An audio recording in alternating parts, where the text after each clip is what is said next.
Bonjour et bienvenue dans Prière Inspirée. Nous sommes toujours dans cette semaine pour rester à la place que Dieu nous donne. Et j'essaie vraiment par le Saint-Esprit de vous encourager et vous montrer que lorsque nous sommes à la place que Dieu a pour nous, c'est une place de joie. Et non seulement une place de joie, mais c'est une place aussi où nous devrions nous réjouir. Nous devrions nous réjouir de ce que Dieu fait à travers nous et nous devrions nous réjouir de la place que Dieu nous donne. Parce qu'en fait, beaucoup de gens, et si souvent dans nos vies, on est insatisfait. Ça, c'est vraiment dans le cœur de l'homme, il y a souvent une insatisfaction. L'Ecclésiaste pouvait en parler, il disait que l'œil ne se lasse pas de voir. On est toujours insatisfait, on a toujours envie de plus. Et on voit dans la parole de Dieu des principes qui viennent un peu nous choquer, nous surprendre. Lorsque l'apôtre nous dit par exemple de se contenter de ce qu'on a, ça parle de l'esprit du contentement, j'en ai déjà parlé dans une série sur les finances, un peu de cette mentalité du contentement. Dieu nous appelle à être content de ce qu'on a, à nous réjouir de la position qu'il nous donne, et parce que ce n'est pas du temps perdu, parce que c'est une grâce de pouvoir servir le Seigneur. Et hier, je vous ai encouragé à rester, à servir le Seigneur dans votre appel, à servir Dieu dans votre appel et les dons qu'il vous a donnés, en vous rappelant toujours dans 1 Corinthiens chapitre 12, au verset 18, cette parole qui dit que dans le corps, il y a plusieurs organes, il y a plusieurs membres, que Dieu a placés chacun comme il l'a voulu. Ce n'est pas nous qui nous mettons dans une position selon ce qu'on a envie, selon ce qu'on aimerait, selon même nos talents ou selon nos dons, mais c'est Dieu qui nous place là où il le désire. Alors, il y a un seul corps, il y a un seul esprit, il y a une seule espérance, il y a un seul Seigneur, il y a une seule foi, il y a un seul baptême, il y a un seul Dieu, il y a un seul Père qui est notre Père à tous, qui règne en nous, qui agit en nous, à travers nous. Cependant, à chacun de nous, la grâce de Dieu a été donnée selon la part que le Christ lui donne dans son œuvre. Je voudrais encourager les jeunes, entre autres, à se soumettre à la volonté de Dieu, à se soumettre aux autorités spirituelles. Elles sont là pour votre bien. Hier, on a parlé du fait de servir aux tables. Et pour plusieurs personnes, il y a cette pensée humaniste, cette pensée humaine qui montre que servir aux tables, c'est des gens de second rang. Et être au premier rang, c'est être servi. Pas toujours. Et pas forcément selon le cœur de Dieu. Celui qui est mis en avant par les hommes n'est pas forcément mis en avant par Dieu.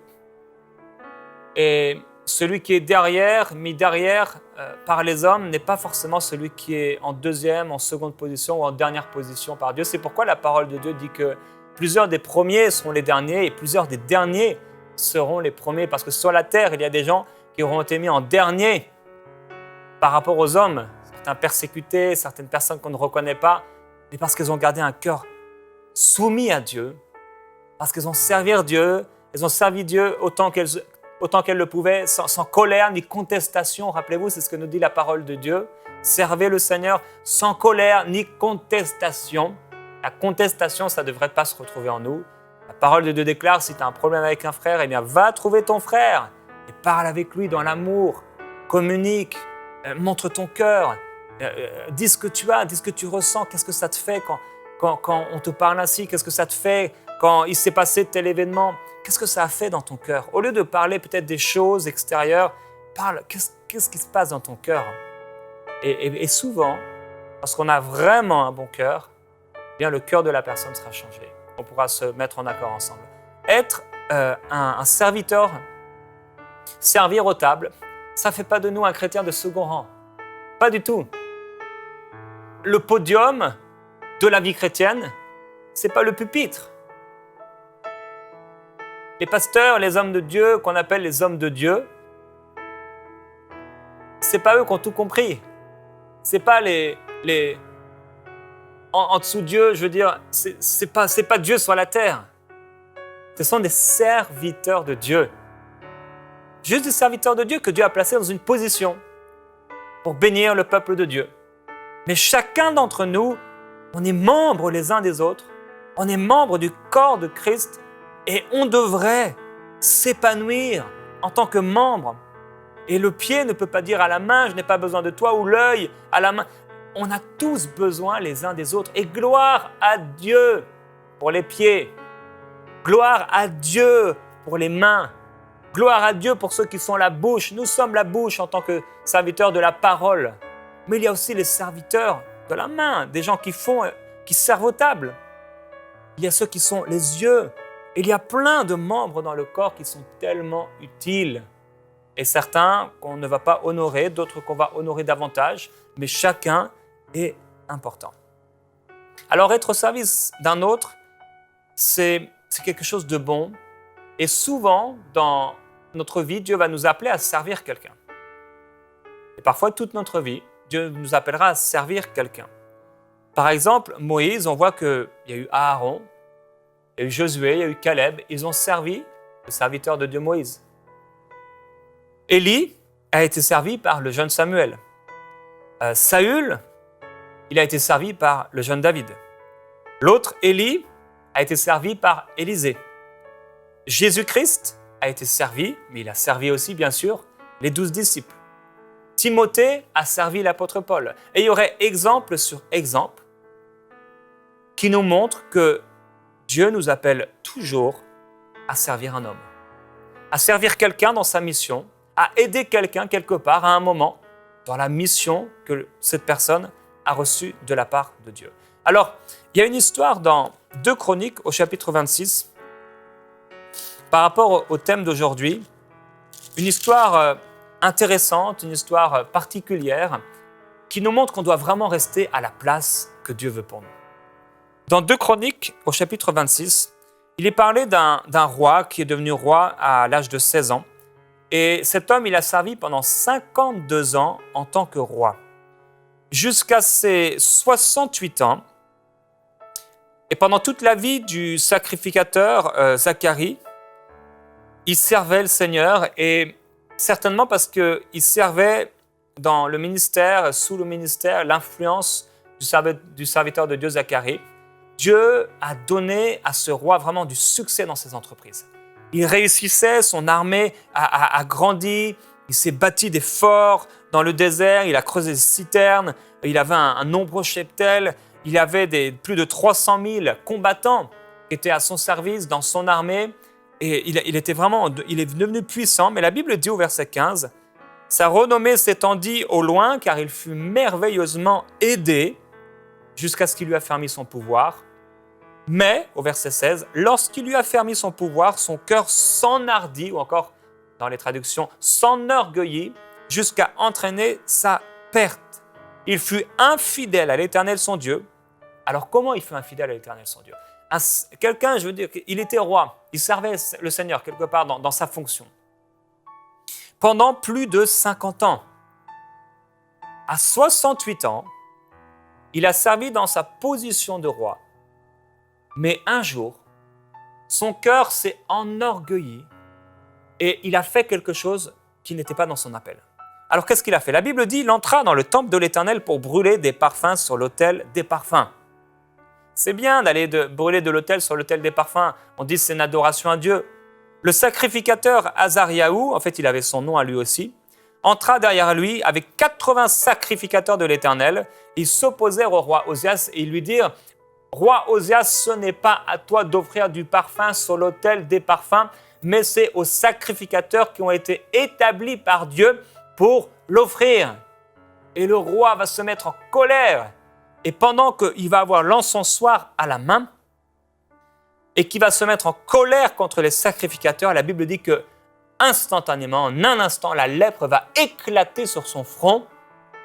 Et là, les sacrificateurs vont voir la chose. Ils vont voir que la lèpre a éclaté sur son front et lui-même, il va voir qu'il a été frappé par Dieu et il va, avec l'aide des sacrificateurs, courir hors du temple pour ne pas mourir. Et la Bible dit qu'à partir de ce jour-là, il fut lépreux jusqu'au jour de sa mort et il fut exclu dans une maison de lépreux et son fils régna à sa place. Quelle histoire terrible, si particulière en même temps.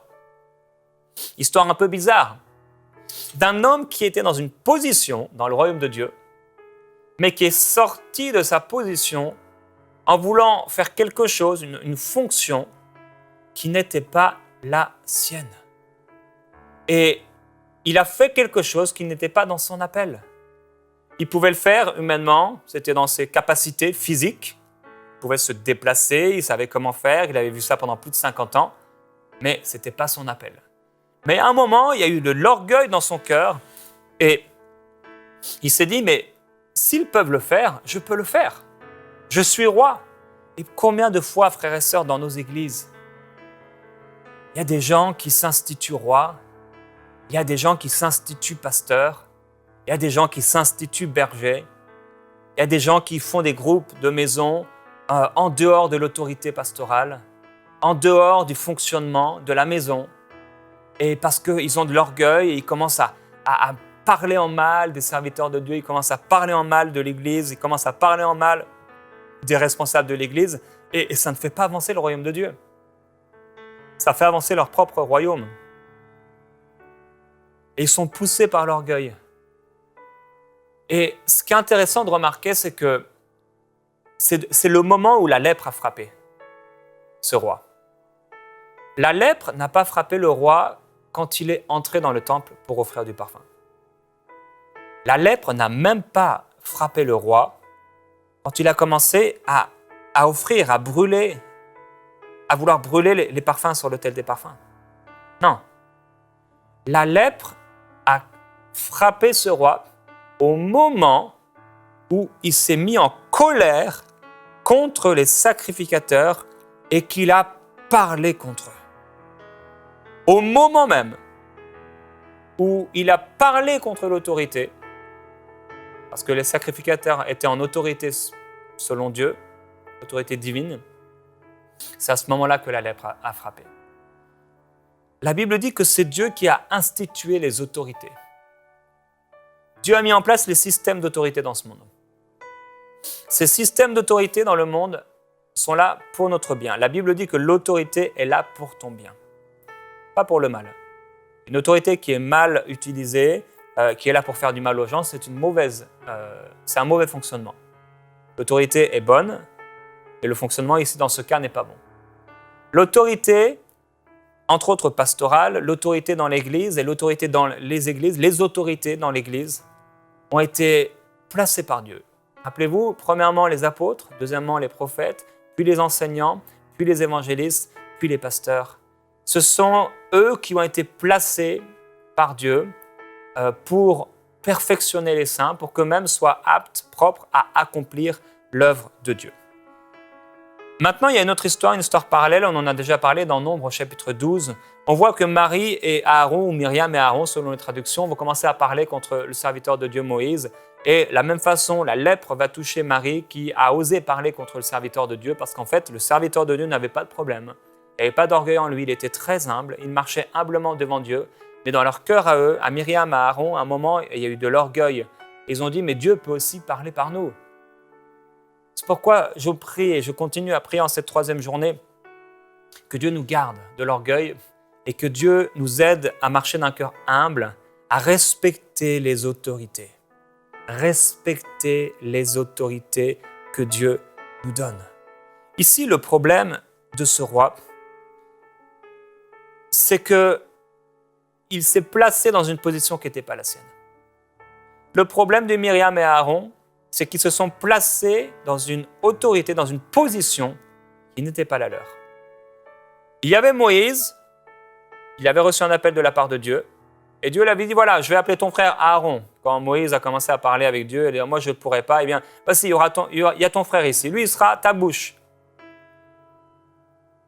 Il était dans une autorité déléguée, Dieu, Moïse, Aaron. Dans l'Église, on fonctionne toujours avec une autorité. Il y a Dieu, Jésus-Christ, la tête de l'Église. Et il donne une autorité, Éphésiens 4, vous pourrez relire. Il a fait des dons aux hommes, les uns comme apôtres, prophètes, etc. Et ces autorités spirituelles sont là pour notre bien.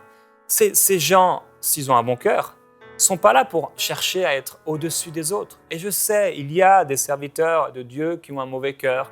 Il y a des gens qui, comme le roi Osias, au début, ont bien fonctionné, ou comme Saül, et qui vraiment, ils avaient un bon cœur, mais petit à petit, se sont égarés etc. Eh bien, si Dieu ne nous appelle pas à marcher avec eux, ne marchons pas avec eux. Et certainement, s'ils ont un mauvais cœur, Dieu ne nous appellera pas à marcher avec Dieu, sauf si, pour être là pour un temps et prier pour eux avec beaucoup d'amour, ne pas les juger, ne pas les critiquer, afin qu'ils reviennent à un esprit saint, à un esprit doux et paisible, qu'ils reviennent à une intégrité par rapport au royaume de Dieu. Ici, c'était un problème de position. Avec le roi Osias, avec Myriam et Aaron, un problème de position. Ce n'était pas un problème de fonction. Ça veut dire que je peux prêcher sans être oint par Dieu pour ça. Et peut-être on peut prêcher, on peut faire des choses, on peut avoir certains dons, certains talents et commencer à faire des choses sans être appelé par Dieu dans cette chose-là. C'est pourquoi il faut rester à la place que Dieu nous donne. Osias, le roi Osias, aurait dû rester à sa place. À un moment, il y a eu de l'orgueil, il a voulu prendre la place de quelqu'un d'autre. Il devait rester à sa place. Dans l'Église, c'est tellement important de rester à sa place. Dieu pouvait parler par Myriam ou Marie et Aaron, bien sûr. Ils ont dit, mais Dieu ne peut-il pas parler par nous aussi? Bien sûr. Ils avaient la fonction d'entendre Dieu parler. Ils pouvaient aussi avoir la fonction de parler pour Dieu. Et certainement, Dieu a parlé plusieurs fois à travers eux. Mais ils ont voulu se mettre dans une position qui n'était pas la leur. Je prie que nous puissions avoir assez d'humilité pour rester dans notre position spirituelle, sans soupçonner le mal chez notre leader, sans soupçonner le mal de l'autorité qui est au-dessus de nous. Ce n'est pas parce qu'il y a un policier qu'il a un mauvais motif. Ce n'est pas parce qu'il y a un policier que c'est une mauvaise personne ou que c'est un mauvais policier ou qui fait mal son travail. Non. Il y a des policiers qui font bien leur travail. Il y a des policiers qui font mal leur travail. Ce n'est pas parce que quelqu'un est président qu'il a un mauvais cœur, qu'il a un cœur pourri, que c'est une mauvaise personne. Non. Il y a des présidents qui ont un bon cœur. Il y a des présidents qui vraiment ont des bonnes motivations. Il y a vraiment des présidents qui veulent, ou des rois qui veulent le bien de leur peuple. Mais il y a aussi des présidents ou des rois qui sont méchants, cruels, égoïstes. Il y a des serviteurs de Dieu qui ont un bon cœur, qui aiment le Seigneur, qui vivent pour Dieu. Il y en a d'autres qui se servent eux-mêmes, qui sont manipulateurs et séducteurs. Il y a des frères et des sœurs, comme je l'ai dit avant-hier. Ce sont des bons frères. Ce sont des sœurs qui vraiment elles sont bien, elles ont un bon cœur, elles marchent avec Dieu. Mais il y en a d'autres, des faux frères, des sœurs qui sont là avec des mauvais esprits, des mauvaises intentions. Faisons la part des choses, mais restons dans notre position. La Bible dit que tout homme se soumette aux autorités supérieures parce qu'il n'y a pas d'autorité qui ne vienne de Dieu et celles qui existent ont été mises en place par Dieu. C'est pourquoi celui qui s'oppose à l'autorité lutte contre des dispositions établies par Dieu. Je prie que nous puissions ne pas nous opposer à Dieu lui-même. Parce que lorsque nous nous opposons aux autorités que Dieu a établies, nous nous opposons directement à Dieu. Et je prie que nous puissions chacun rester à la place que Dieu nous donne dans son œuvre. Dieu nous donne une place dans son œuvre. Et il est important de rester dans cette place. Dans Tite au chapitre 1, il y a le serviteur de Dieu, Paul, il dit, voilà, je suis un serviteur de Dieu, je suis apôtre de Jésus-Christ. Il dit, moi, voilà mon appel, j'ai été chargé d'amener ceux que Dieu a choisis à la foi, à la connaissance de la vérité, qui est conforme à la piété, afin qu'ils aient l'espérance de la vie éternelle. Et là, il va parler à Tite, il va lui dire, Tite, à toi, mon véritable enfant dans la foi, je t'ai laissé en Crète, afin que tu mettes en ordre ce qui reste à régler, et que tu établisses des anciens dans chaque ville en suivant mes instructions. Jésus est toujours le chef de l'Église. Mais Jésus donne ses instructions à l'apôtre Paul, qui est apôtre. Et l'apôtre Paul, qui a une autorité apostolique, une autorité divine, maintenant va parler à son véritable enfant dans la foi, Tite, et il va déléguer une autorité à Tite, des responsabilités à Tite. Maintenant, Paul délègue l'autorité à Tite d'établir des anciens. Il y a Jésus-Christ, le chef de la tête de l'Église, le corps. Il parle, il envoie une autorité déléguée, il fait des dons aux hommes, à l'apôtre Paul. L'apôtre Paul donne une autorité déléguée à Tite. Et Tite, qui est lui-même sous une autorité déléguée, Paul est sous une autorité déléguée divine, Tite sous une autorité déléguée apostolique, lui-même dans cette autorité, va donner une autorité aux anciens dans différentes églises jusqu'à ce que parmi eux, des ministères se lèvent et soient institués en tant que pasteurs ou peut-être en tant qu'apôtres dans ces églises locales. Tout fonctionne bien. Chacun est à sa place. Personne ne désire prendre la place d'un autre. Et quand chacun est à sa place, et quand chacun a bon cœur, et quand chacun est soumis, et quand chacun ne veut pas, ne désire pas, n'a pas de désir égoïste, ne veut pas prendre la place de l'autre, tout fonctionne bien. Reste à la place que Dieu te donne, mon frère. Reste à la place que Dieu te donne, ma sœur. Dieu te donne une place dans son royaume. Il y a aussi une place dans son cœur. Tu as une place dans le cœur de Dieu. Une place importante, une place de choix. Tu n'es pas un chrétien, une chrétienne de second rang. Tu as une place dans le cœur de Dieu. Les prédicateurs, les apôtres, les prophètes et les autres ne sont pas plus aimés de la part de Dieu. Ils ont une place différente. Et dans le corps, on a tous une place différente, les uns et les autres. Mais rappelez-vous, l'œil ne peut pas dire à la main ou etc. « Je n'ai pas besoin de toi ». Non, chaque membre est important et chaque membre doit marcher dans l'amour. Et Père, je veux prier pour ceux qui ont de la difficulté avec ces principes spirituels. Parce que peut-être ils ont été blessés. Peut-être ils ont vécu des choses difficiles et peut-être même certains d'entre eux, ils ont été sous un abus spirituel. J'en prie, guéris leur cœur. Si c'est vous, vous avez juste besoin d'ouvrir votre cœur. C'est simplement entre le Seigneur et vous. Et ce que Dieu veut, c'est évident et c'est clair. C'est que vous puissiez ouvrir votre cœur à la guérison et au pardon.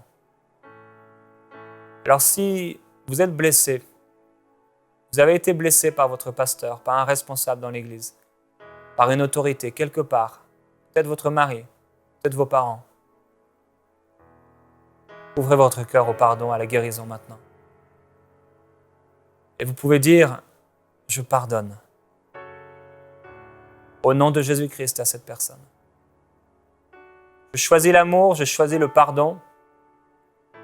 Je refuse la rancune, l'amertume, la colère, la division. Je refuse tout ce qui vient du royaume des ténèbres. Je ne veux pas qu'un feu vienne les consumer. Je veux que l'amour de Dieu puisse les remplir comme il me remplit aujourd'hui. Merveilleux Jésus-Christ.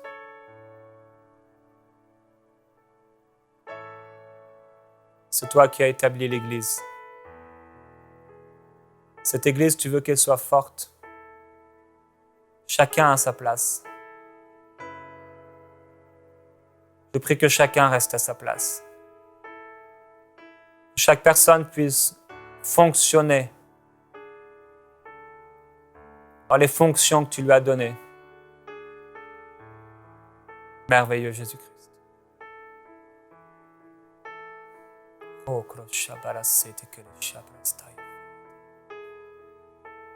Aimbrosso che li briatori belezzo con fraite mandolo soti cieco. Ibria soko muenge bright sekelite brasso tore keche.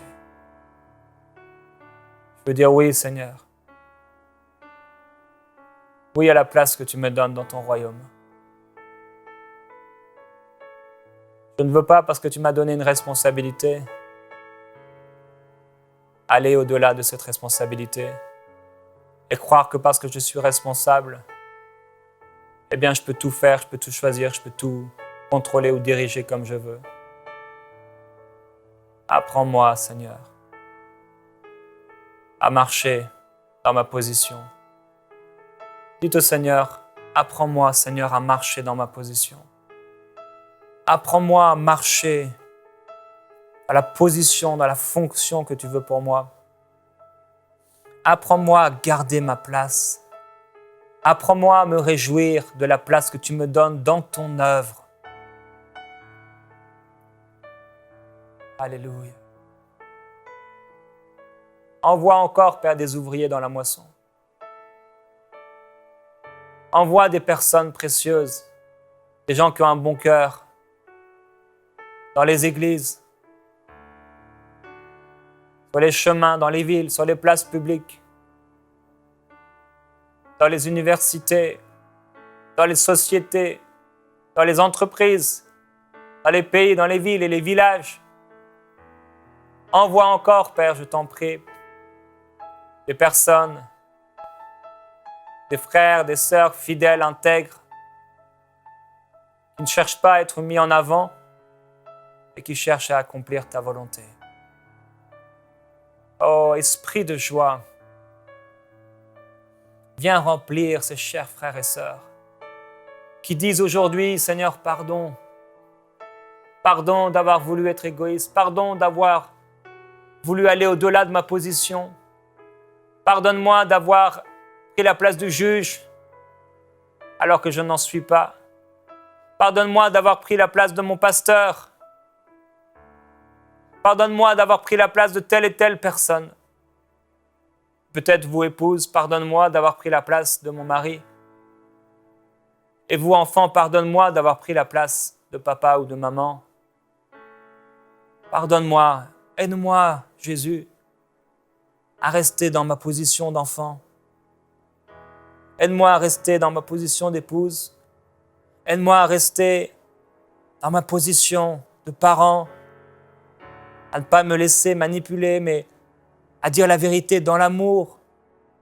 Aide-moi à rester dans ma position de pasteur, si vous êtes pasteur, à ne pas me laisser contrôler. Aide-moi à marcher dans l'amour, à prêcher le message que tu veux, à faire ce que tu veux, à parler aux personnes que tu veux, à agir comme ce que tu mets dans mon cœur. Oh Jésus-Christ, merci pour ton œuvre dans les cœurs. Frères et sœurs, demain, je vais parler des différences entre la position et la fonction et des choses vraiment intéressantes par rapport au fonctionnement. Comment Moïse a fait quand son beau-père est venu le voir, comment il a agi et comment aujourd'hui on peut en retirer des leçons pour nos vies. Je t'encourage à suivre cette émission demain dans Prière Inspirée. On va se retrouver à la même heure. Si vous regardez ça sur Internet, sur enseignement.com ou sur le YouTube de EMCI TV.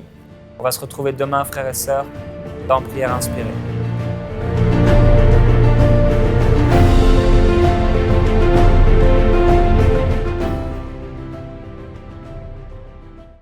Et la bonne nouvelle, c'est qu'on a l'opportunité d'élargir la diffusion en Afrique et en France à travers les bouquets Canal+, la Freebox et le satellite Eutelsat.